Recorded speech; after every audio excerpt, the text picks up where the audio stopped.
여러분 안녕하세요. 오늘 밤 우리는 단 한 번의 눈빛이 인생을 바꾸는 순간에 대해 이야기해 보려 합니다. 당신은 처음 본 사람의 얼굴만 보고 그가 어떤 인생을 살아갈지 짐작할 수 있다고 믿나요? 아마 대부분은 고개를 저을 겁니다. 하지만 한 사람, 삼성의 창업주 이병철은 달랐습니다. 그는 단 몇 초의 눈빛에서 함께 고난을 견딜 수 있는 사람을 알아봤다고 합니다. 놀랍게도 그 순간의 직감은 그의 인생과 한국 산업의 뿌리를 바꿔놓았죠. 그날은 대구의 봄날이었습니다. 맞선이라기보단 조용한 스침이었어요. 말 한마디 없이 서로를 지나치는 자리에서 이병철은 한 여인을 봅니다. 박두월 평범한 한복 차림, 조용하지만 깊은 눈빛, 그 짧은 몇 초 사이 그의 마음은 속삭였습니다. 제오 사람이라면 나와 함께 고생할 수 있겠다. 세상은 그 만남을 우연이라 부르겠지만 그는 운명이라 믿었습니다. 이 이야기는 단순한 연애담이 아닙니다. 사람을 보는 눈, 복을 부르는 마음, 그리고 진심으로 연결된 인연의 이야기입니다. 당신이 지금 이 영상을 보고 있다면 어쩌면 당신도 그 눈을 키우고 싶은 사람일지 모르겠네요. 그런데 경고 하나 드릴게요. 이 이야기를 끝까지 듣다 보면 당신은 아마 이전처럼 사람을 쉽게 판단하지 못할 겁니다. 그리고 조금은 더 따뜻한 눈빛으로 세상을 보게 될지도 모릅니다. 당신은 아마 살아남지 못할 수도 있어요. 하지만 괜찮아요. 이 이야기는 그런 세상 속에서도 믿을 눈을 키우는 법에 대한 거니까요.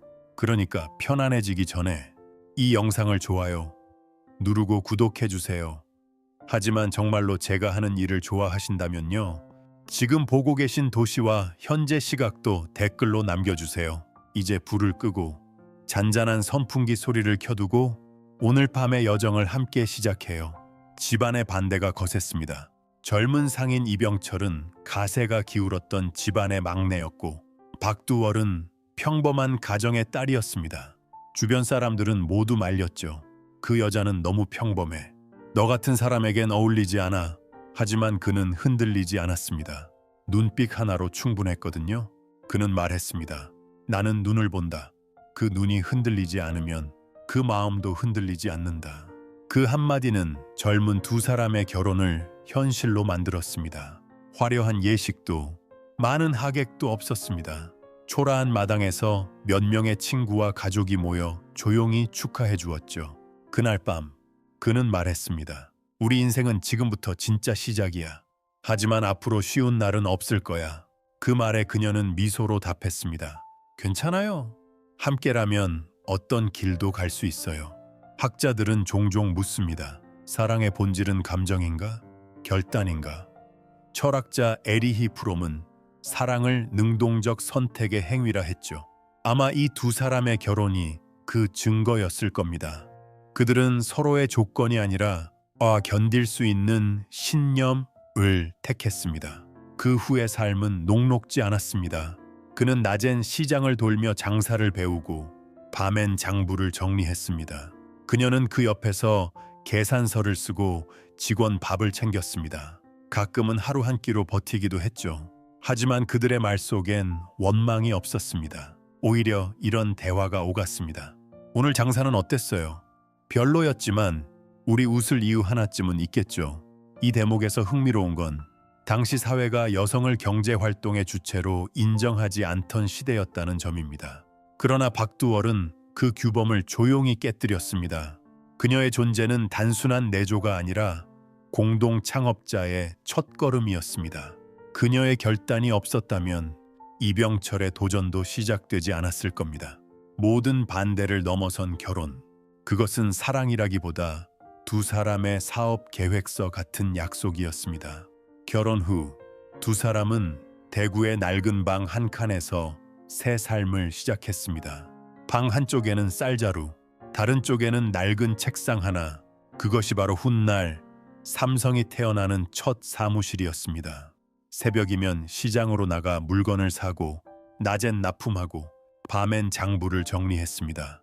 그때 두 사람은 잠보다 신용이 중요하다는 말을 몸으로 배웠습니다. 박두월 여사는 남편의 옆에서 장부를 적으며 물었습니다. 이 거래는 괜찮을까요? 모르겠어요. 하지만 사람을 믿어야죠. 그 믿음이 매출보다 값진 자산이었습니다. 하루 한 끼로 버티는 날도 많았죠. 밥 한 그릇을 나눠 먹으며 서로의 눈빛을 확인했습니다. 그녀는 말했습니다. 돈이 없다고 불행한 게 아니에요. 믿을 사람이 없을 때가 진짜 불행이죠. 그 말은 훗날 삼성의 경영 정신인 인용 제1의 씨앗이 됩니다. 심리학에서는 이런 시기를 공동 고난이라고 부릅니다. 고난을 함께 겪은 관계는 평생 지속될 확률이 높다고 하죠. 둘은 바로 그 법칙을 몸으로 증명했습니다. 돈이 없을 때도, 장부에 빨간 줄이 가득할 때도 두 사람은 서로의 손을 놓지 않았습니다. 어느 날 이병철은 목욕탕 요금을 내지 못해 이렇게 말했습니다. 오늘은 내일 드리겠습니다. 그때 느낀 부끄러움이 그를 단단하게 만들었습니다. 그는 그날 밤 장부 한쪽에 이렇게 적었습니다. 오늘의 수치, 내일의 자산이 되리라. 그 문장은 단순한 위로가 아니라 다짐이었습니다. 이 장면에서 재미있는 해석이 하나 있습니다. 일부 경제학자들은 신용이라는 개념이 기업보다 먼저 가정에서 태어난다고 말하죠. 누군가의 신뢰를 얻기 위해 스스로를 절제하는 힘, 그것이 자본의 시작이라는 겁니다. 가난은 두 사람을 시험했지만 동시에 그들의 철학을 만들어 주었습니다. 서로에게 부끄럽지 않기 위해 버틴 밤들이 결국 한 기업의 윤리를 세운 셈이죠.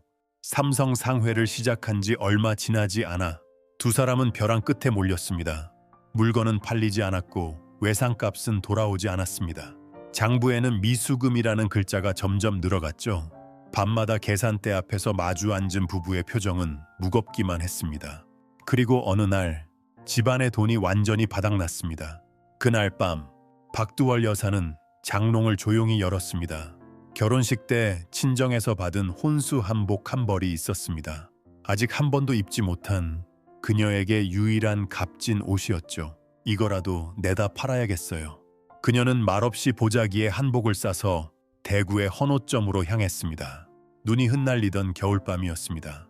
헌옷점 주인은 말했습니다. 이건 오래돼서 값이 별로 안 나올 겁니다. 그녀는 고개를 숙이며 대답했습니다. 괜찮아요. 지금은 이게 가장 소중한 돈이에요.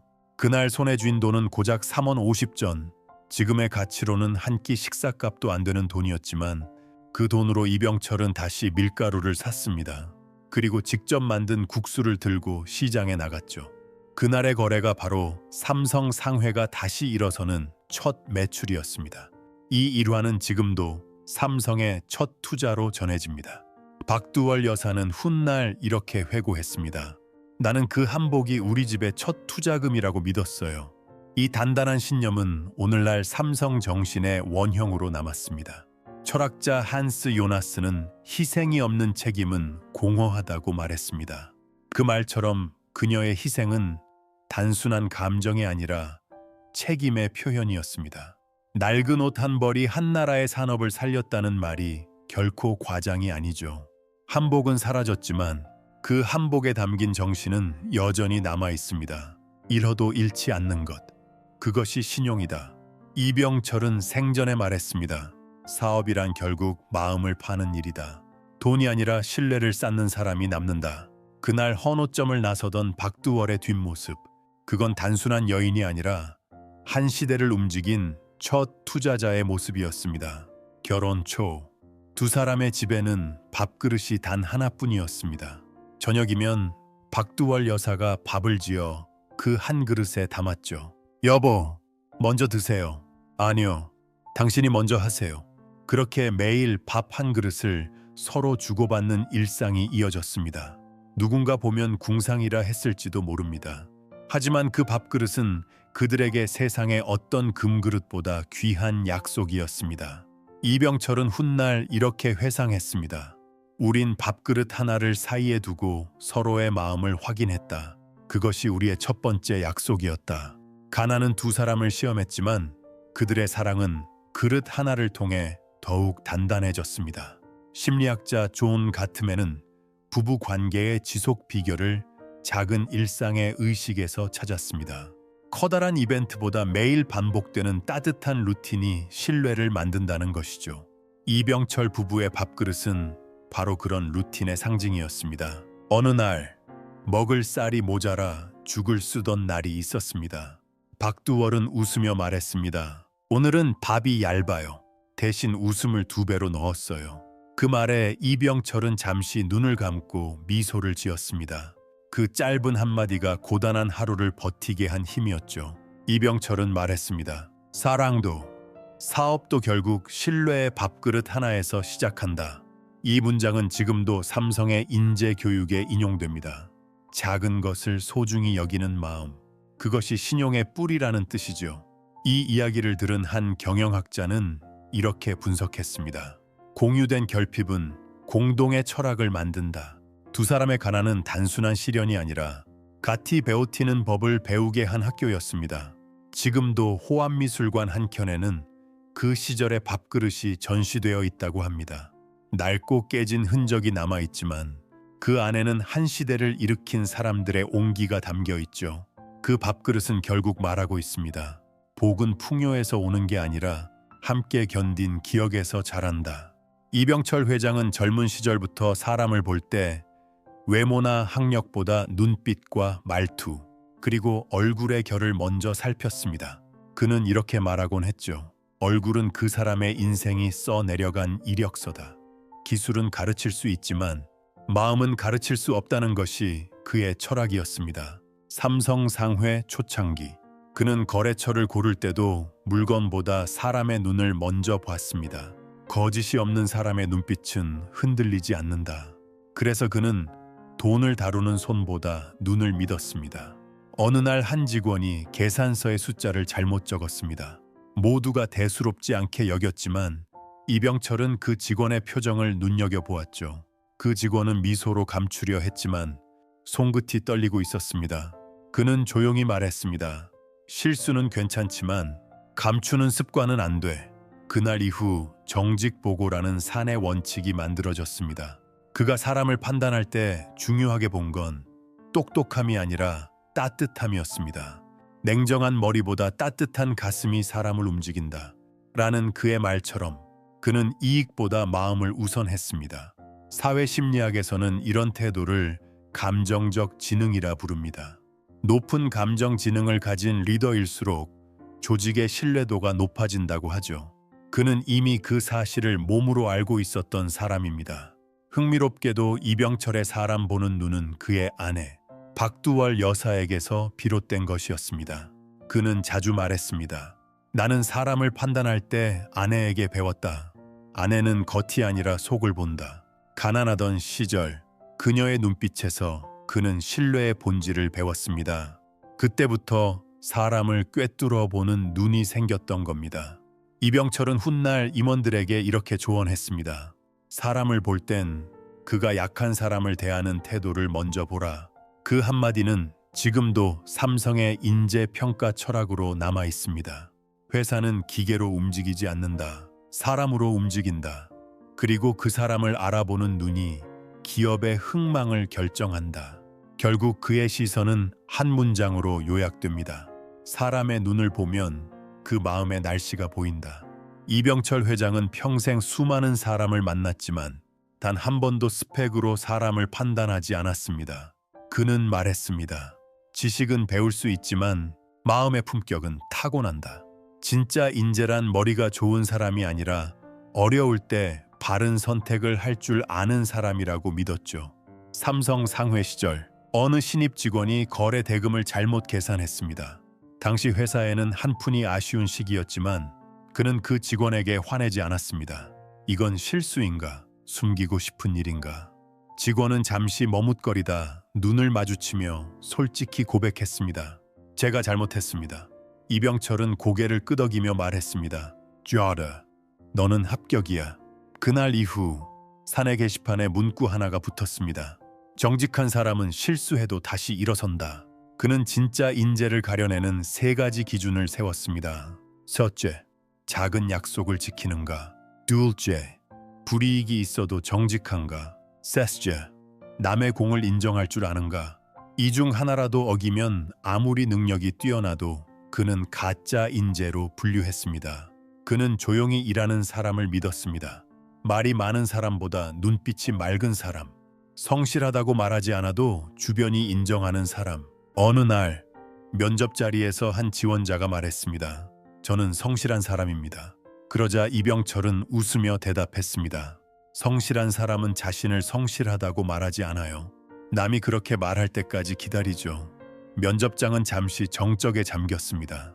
그의 말은 단순한 위트가 아니라 철학이었습니다. 겸손은 자신을 감추는 기술이 아니라 신뢰를 키우는 태도라는 믿음이죠. 조직 심리학자들은 이런 리더를 신뢰 기반형 리더라고 부릅니다. 이런 리더는 구성원의 실수보다 태도를 본다고 하죠. 이병철은 그 모범이었습니다. 그는 말했습니다. 진짜 인재는 빛나는 별이 아니라 어두운 밤 남을 비추는 등불이다.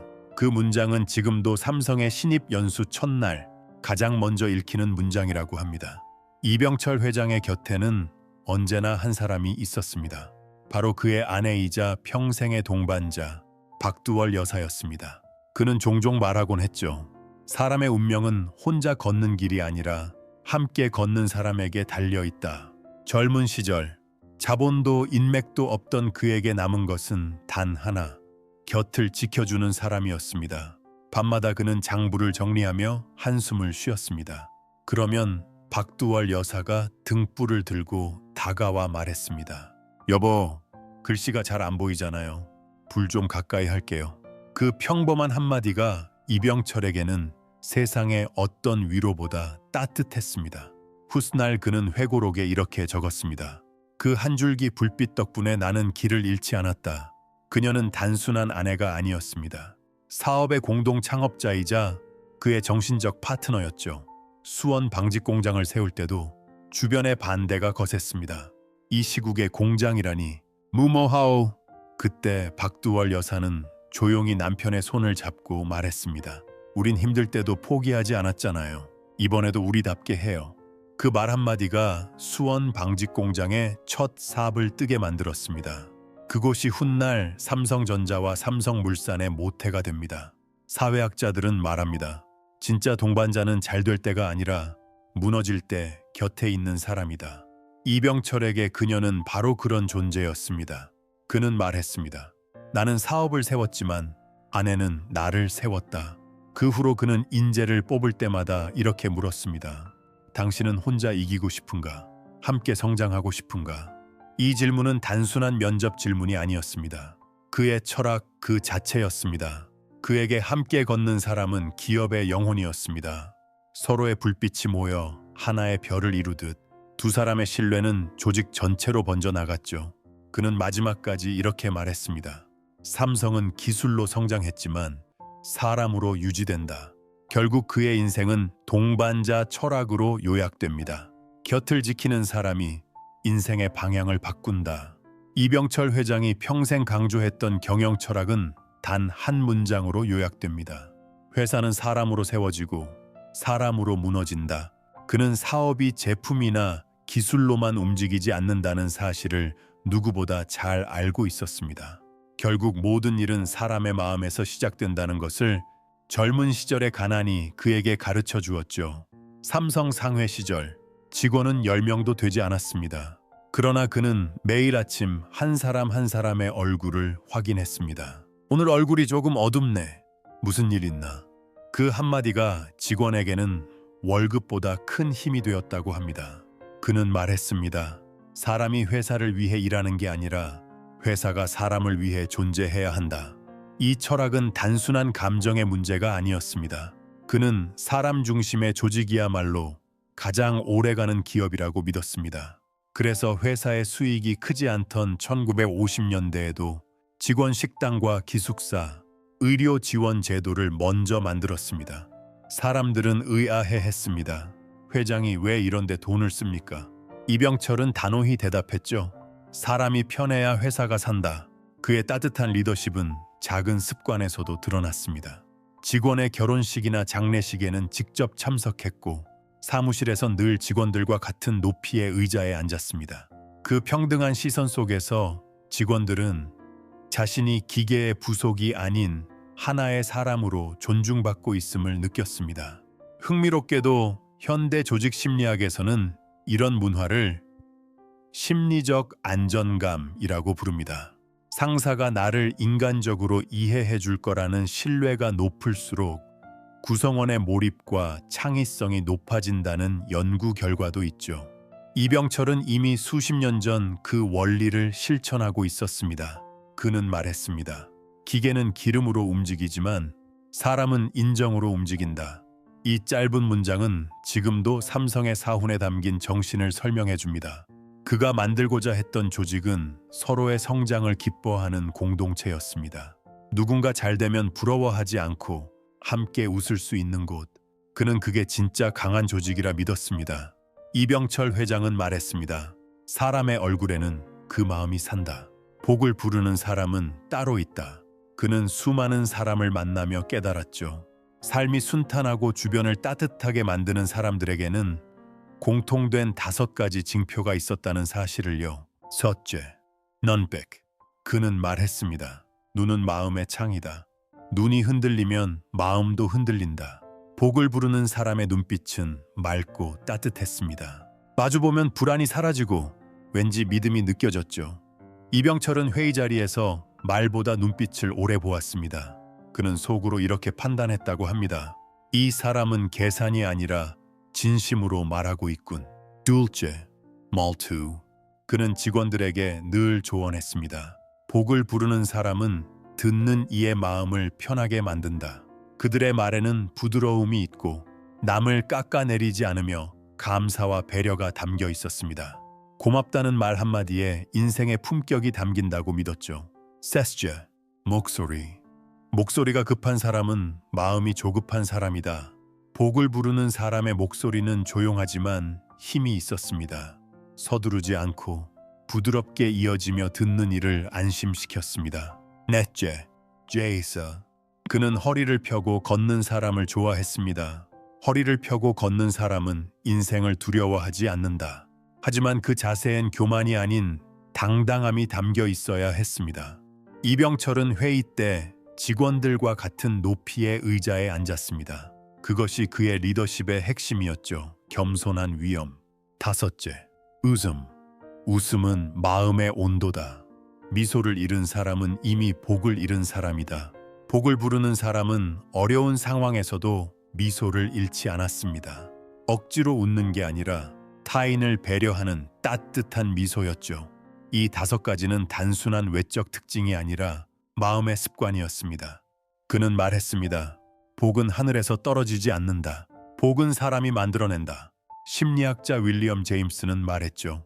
행복해서 웃는 게 아니라 웃기 때문에 행복하다. 아마 이병철이 평생 믿어온 철학도 그와 같았을 겁니다. 이병철 회장은 말했습니다. 복은 운이 아니라 습관이다. 그는 하루의 마음가짐이 인생의 방향을 바꾼다고 믿었습니다. 젊은 시절부터 철저히 자신을 단련했죠. 아침에는 감사로 시작하고 밤에는 반성으로 끝냈습니다. 그의 하루는 2문장으로 요약됩니다. 오늘 하루도 사람에게 진심을 다하자. 오늘 내가 상처 준 사람은 없었는가? 이 단순한 루틴이 그의 삶을 지탱했습니다. 새벽 5시면 일어나 시장으로 나가기 전 종이 한 장에 해야 할 일을 적고 마지막 줄엔 늘 이렇게 썼습니다. 감사한 마음으로 시작하라. 그는 복을 부르는 마음가짐을 5가지로 정리했습니다. 첫째, 감사. 감사하지 않는 사람은 행복할 수 없다. 힘든 상황에서도 감사할 줄 아는 사람은 어떤 시련에서도 다시 일어설 수 있다고 믿었습니다. 둘째, 공감. 남의 입장에서 생각하면 세상은 넓어진다. 그는 회의 때마다 직원들에게 상대의 자리에서 한 번만 더 생각해 보라고 했습니다. 셋째, 말의 씨앗. 좋은 말을 뿌리면 좋은 인연이 자란다. 그래서 삼성에서는 비난과 험담을 금했습니다. 넷째, 미소의 습관. 그는 말했습니다. 웃음은 가장 쉬운 선물이다. 출근길마다 직원들에게 먼저 인사하며 그들의 하루를 열어주었죠. 다섯째, 겸손. 겸손은 자신을 낮추는 게 아니라 남의 가치를 높이는 것이다. 성공 후에도 그는 늘 허리를 굽혀 인사했습니다. 이병철은 성공보다 더 큰 복은 오늘 하루를 진심으로 살아냈다는 확신이라고 했습니다. 복이란 부나 명예가 아니라 사람에게 신뢰를 주는 마음이었습니다. 이 5가지 습관은 단순한 도덕이 아니었습니다. 현대 뇌과학에서도 감사와 미소가 도파민을 활성화시켜 스트레스를 낮추고 관계 만족도를 높인다고 입증되었죠. 그는 이미 수십 년 전 그 사실을 실천으로 증명한 셈입니다. 그는 생애 마지막까지 이렇게 적었습니다. 감사로 시작하고 겸손으로 마쳐라. 그 하루가 모여 복이 된다. 이병철 회장이 남긴 마지막 메시지는 의외로 단순했습니다. 성공보다 중요한 것은 진심이다. 그는 부와 명예를 모두 얻었지만 정작 자신이 가장 자랑스러워한 것은 사람들의 신뢰였습니다. 그에게 진심이란 따뜻한 말이 아니라 삶을 대하는 태도, 그리고 사람을 대하는 방식이었습니다. 젊은 시절 한 거래처의 실수로 큰 손해를 입은 적이 있었습니다. 주변은 모두 소송을 권했지만 그는 고개를 저었습니다. 우리가 이번엔 손해를 보지만 진심으로 대하면 다음엔 그들이 돌아올 겁니다. 그리고 정말로 1년 뒤 그 거래처는 삼성의 가장 큰 협력사가 되었습니다. 그는 말했습니다. 돈은 잃어도 다시 벌 수 있다. 하지만 한 번 잃은 진심은 다시 돌아오지 않는다. 그의 말은 단지 교훈이 아니라 철학이었습니다. 그는 직원들에게 늘 강조했습니다. 사람을 대할 때 이익을 먼저 계산하지 마라. 계산이 커질수록 마음은 작아진다. 이병철에게 진심은 복보다 큰 가치, 기업의 운명을 바꾸는 힘이었습니다. 그는 신용을 당히 이익보다 먼저 두었고 그것이 결국 삼성의 사훈 신용제일로 이어졌습니다. 심리학에서는 이런 행동을 윤리적 일관성이라고 부릅니다. 이익보다 원칙을 택한 사람은 장기적으로 더 큰 신뢰와 복을 얻는다는 뜻이죠. 생의 마지막 순간까지 그는 그 신념을 지켰습니다. 사회에 재단을 세우고 장학사업과 문화재단을 만들며 이렇게 말했습니다. 기업은 이익을 위해 존재하지만 그 이익의 목적은 사람에게 있다. 장례식 날 수많은 직원이 흰 국화를 들고 울었습니다. 그들은 모두 같은 말을 했습니다. 회장님은 우리에게 돈이 아니라 마음을 남기셨다. 그가 떠난 뒤에도 그의 정신은 여전히 살아 있습니다.